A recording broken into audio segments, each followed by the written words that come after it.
اعوذ باللہ من الشیطان الرجیم بسم اللہ الرحمن الرحیم ان المجرمین فی عذاب جہنم خالدون، بے شک مجرم جہنم کے عذاب میں ہمیشہ رہنے والے ہیں۔ پچھلے دو اتوار کو آپ کے سامنے چند آیات مبارکہ وہ پیش کی تھی جن میں اللہ تبارک و تعالی نے نیک مومنین کا ذکر فرمایا ہے اور ان کے لیے جنت کی نعمتوں کا ذکر فرمایا ہے۔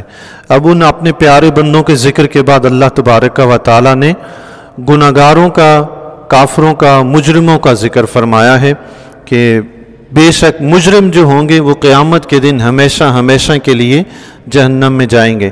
ان مجرمین سے مراد تو کافر ہیں جو جہنم میں ہمیشہ رہیں گے، لیکن جو مسلمان مجرم ہوں گے، گناہگار جو ہوں گے، اگر ان میں سے کوئی جہنم میں گیا تو وہ ہمیشہ کے لیے نہیں ہوگا، بلکہ وہ سزا بھگتنے کے بعد جہنم سے نکل آئے گا۔ اللہ تعالیٰ ہر مومن، ہر مسلمان کو جہنم کے عذاب سے محفوظ فرمائے۔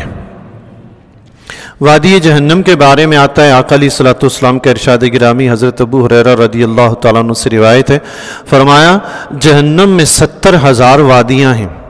جہنم میں 70,000 وادیاں ہیں، ہر وادی میں 70,000 گھاٹیاں ہیں، اور ہر گھاٹی میں 70,000 سانپ اور 70,000 بچھو ہیں جس میں ان مجرموں کو رہنا ہوگا۔ اللہ اکبر، استغفر اللہ۔ آپ ذرا تصور تو کریں، ذرا غور تو سوچیں تو صحیح، اندھیرے میں اگر ہمیں کہیں سے کوئی شوں شاں کی آواز بھی آ جائے اور بندہ جنگل میں کہیں ویرانے میں ہو تو بندے کی حالت کیا ہوتی ہے؟ اور جہنم میں اندھیرا اور 70,000 بچھو اور 70,000 سانپوں کے درمیان میں کوئی رہ رہا ہو تو اس کا کیا عالم ہوگا سزا کا، ہیں جی؟ اللہ اکبر۔ اور حضور نے فرمایا ان گھاٹیوں میں کافر اور منافق رہیں گے، ان گھاٹیوں میں کافر اور منافق ہوں گے۔ اللہ تعالیٰ ہر مسلمان کو اپنی امان میں رکھے۔ حدیث شریف میں آتا ہے، صحابہ کرام رضی اللہ تعالیٰ عنہ فرماتے ہیں ہم نے دھماکے کی ایک زوردار آواز سنی تو آقا علیہ الصلوۃ والسلام نے فرمایا جانتے ہو یہ کس چیز کی آواز ہے؟ تو ہم نے عرض کیا اللہ اور اس کا رسول ہی جانتے ہیں۔ تو حضور علیہ الصلوۃ والسلام نے فرمایا یہ اس پتھر کی آواز ہے جو جہنم کے اوپر سے منہ سے گرایا گیا تھا، اب وہ 70 سال کے بعد جہنم کی تہہ میں پہنچا ہے۔ اللہ، کتنے سال کے بعد جی؟ 70 سال کے بعد جہنم کی تہہ میں پہنچے۔ ہم کنویں میں اوپر کھڑے ہو کے ایک چھوٹا سا پتھر پھینکتے ہیں، چند سیکنڈ میں وہ نیچے تہہ میں پہنچ جاتا ہے، چند سیکنڈ میں۔ جس پتھر کو تہہ میں پہنچتے ہوئے 70 سال لگے ہوں گے وہ جہنم کتنا گہرا ہوگا؟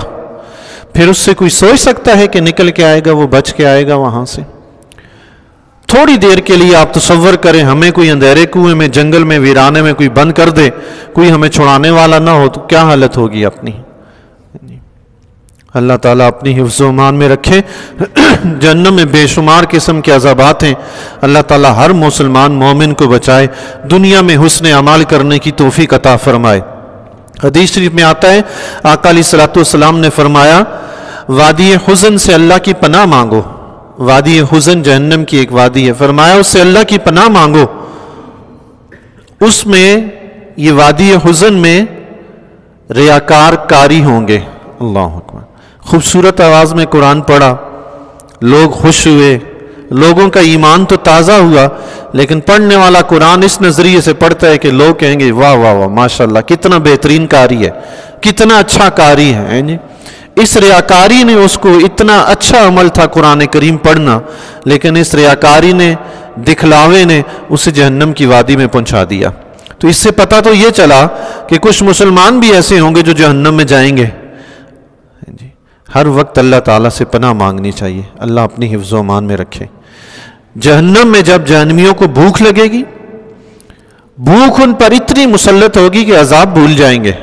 ویسے بندہ دکھ درد تکلیف میں مبتلا ہو نا، بھوک پیاس بھول جاتا ہے بندہ، لیکن جہنم کے عذاب میں اتنا شدید عذاب ہوگا، پھر بھی اس میں انہیں اتنی شدید بھوک لگے گی وہ کھانے کی طلب کریں گے، تو کھانے کو ان کے لیے جو دیا جائے گا زقوم، دری۔ اللہ اکبر۔ حدیث شریف میں آتا ہے ان کو دری دیا جائے گا جو ایلوا سے بھی زیادہ کڑوا ہوتا ہے اور سخت بدبودار ہوتا ہے۔ اللہ، ان کو کھانے کو وہ دیا جائے گا، بھوک کی شدت کا عالم یہ ہوگا کہ وہ بھی کھائیں گے۔ اللہ اکبر۔ وہ غلیظ کھانا جو ان کو دیا جائے گا وہ بھی کھائیں گے، حلق میں پھنس جائے گا۔ حلق میں پھنسے گا تو حدیث شریف میں آتا ہے ان کو خیال آئے گا کہ دنیا میں کھانا اگر حلق میں پھنستا تھا پانی پی کر وہ حلق سے اتارتے تھے، تو وہ پانی مانگیں گے کہ پینے کے لیے پانی دیا جائے، ان کو جہنم کا کھولتا ہوا پانی لوہے کی سلاخوں سے پکڑ کے دیا جائے گا، وہ برتن ان کے قریب کیے جائیں گے، ان کی تپش سے ہی ان کے چہرے کی کھال جلس جائے گی، پھر وہ وہی پانی پئیں گے۔ اللہ اکبر، پیاس کی اتنی شدت ہوگی وہی کھولتا ہوا پانی پھر بھی پئیں گے۔ حدیث شریف میں آتا ہے کہ وہ پانی ان کے پیٹ کی انتڑیوں کو جلا کر پیچھے سے نکالے گا۔ اللہ اکبر، استغفر اللہ۔ اس عالم میں وہ جہنم کے نگہبان کو بلائیں گے، اس سے کہیں گے کہ تم دعا کرو ہمارے لیے، اللہ تعالی ہمیں اس جہنم کے عذاب سے چھڑائے۔ وہ جہنم کے نگہبان پتہ کیا کہیں گے؟ وہ جہنمیوں سے کہیں گے تمہارے پاس اللہ کے نبی اللہ کا پیغام لے کر نہیں آئے تھے؟ تم نے اس وقت ان کی بات سنی تھی کہ آج تمہاری سنی جائے؟ اس سے مایوس ہوں گے، پھر کہیں گے جہنم کے مالک کو بلاؤ، پھر جہنم کے مالک کی بارگاہ میں درخواست کریں گے، اپنے رب سے درخواست کر ہمیں موت ہی دے دے۔ اللہ اکبر، ہمیں موت ہی دے دے۔ دنیا میں تو ان کو بڑی زندگی پیاری تھی، اللہ اور اس کے رسول کی نافرمانی میں مگن، دنیا میں زندگی کی لذتیں حاصل کرنے میں مگن، آج موت بھی مانگ رہے ہیں۔ اس وقت جہنم کا مالک ان سے کہے گا اب تمہیں ہمیشہ اس میں رہنا ہے، تمہارے لیے موت بھی نہیں ہے۔ اللہ اکبر، وہ رب کی بارگاہ میں گڑ گڑائیں گے، دعائیں کریں گے، عرض کریں گے مولا ہمیں واپس بھیج دے، اب دوبارہ اگر ہم نے تیری نافرمانی کی تو ہم ظالم ہوں گے، ہمیں ایک بار واپس بھیج دے، ہم تیری فرما برداری کریں گے۔ جہنم کا مالک جب ان کو جواب دے گا، حدیث شریف میں آتا ہے 1000 سال کے بعد انہیں جواب دے گا۔ اللہ اکبر، 1000 سال کے بعد ان کی چیخ و پکار لگی رہے گی جہنم میں۔ رب نے فرمایا ان المجرمین فی عذاب جہنم، مجرم جہنم کے عذاب میں ہوں گے۔ کتنی دیر تک ہوں گے؟ خود تصور تو کرے انسان، سوچے تو صحیح کہ چند لمحوں کے لیے اگر ہمیں کوئی آگ میں ڈال دیں کتنی دیر کوئی برداشت کرے گا؟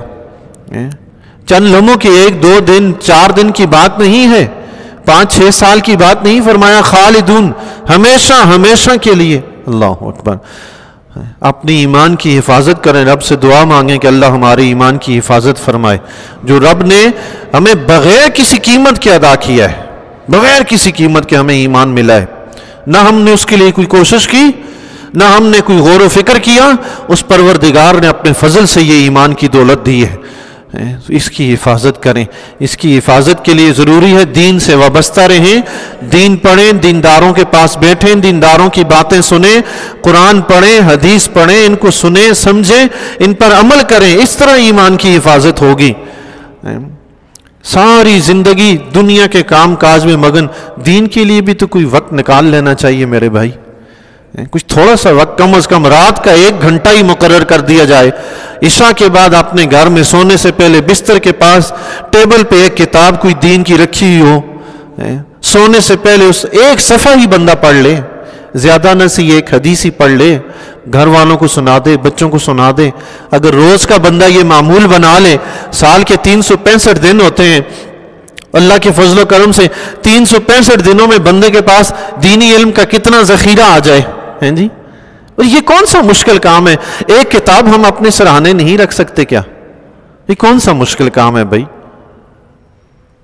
1 کتاب کتنے کی ملتی ہے؟ جوتوں کا جوڑا کتنے کا خریدتے ہیں؟ یہ مثال تقابل کے لیے نہیں ہے، ویسے دے رہا ہوں۔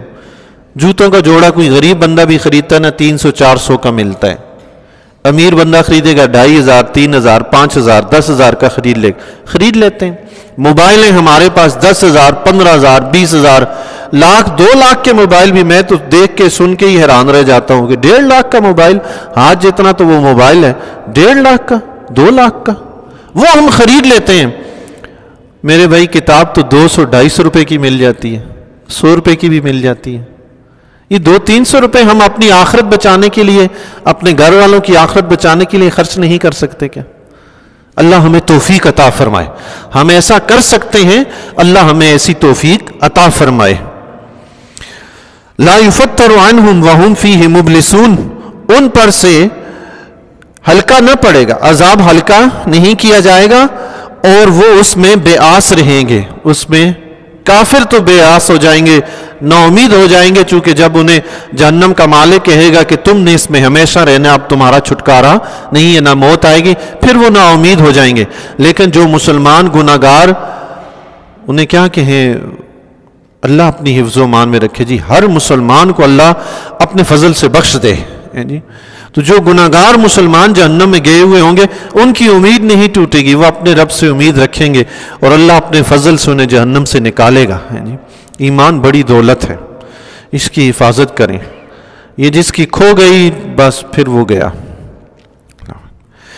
وَمَا ظَلَمْنَاهُمْ وَلَكِنْ كَانُوا هُمُ الظَّالِمِينَ، اور ہم نے ان پر ظلم نہیں کیا لیکن انہوں نے خود اپنے اوپر ظلم کیا۔ کیا ظلم کیا؟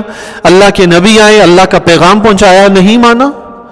اللہ کے نبی علیہ الصلوۃ والسلام بتا گئے یہ راستہ جنت میں لے کے جاتا ہے، یہ راستہ جہنم میں لے کے جاتا ہے، نہیں مانا، اپنی مرضی کرتے رہے۔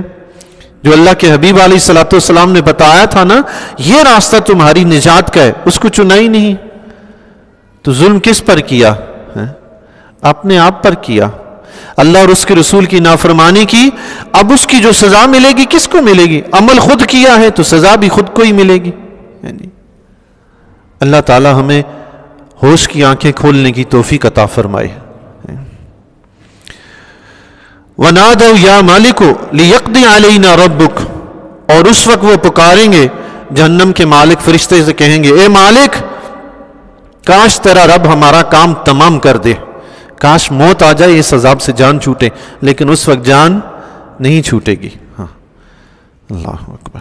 قال انکم ماکثون، تو وہ فرمائے گا تمہیں اس میں اب ٹھہرنا ہے، تم اس میں اب ہمیشہ رہو گے۔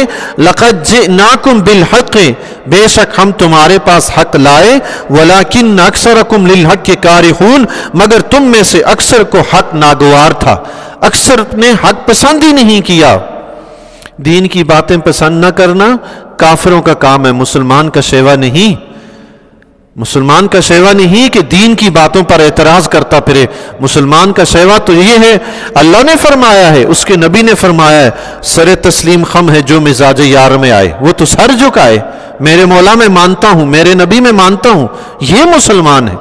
یہ کیا ہے مسلمان کیسا ہے؟ کبھی خواتین کے پردے پہ اعتراض ہے کہ یہ کیا ہے، کبھی کس پہ اعتراض ہے، کبھی کس پہ اعتراض ہے۔ دین پہ اعتراض کرنا، دین کی باتوں کو ناپسند کرنا کافروں کا کام ہے، مسلمانوں کا نہیں۔ اللہ نے فرما دیا ہم نے تمہارے پاس حق بھیجا لیکن تم میں سے اکثر نے حق کو پسند ہی نہیں کیا، ناپسند کرتے رہے۔ رب سے دعا کریں اللہ تعالیٰ بغیر کسی چوں چرا کے اپنے دین پر عمل کرنے کی توفیق عطا فرمائے۔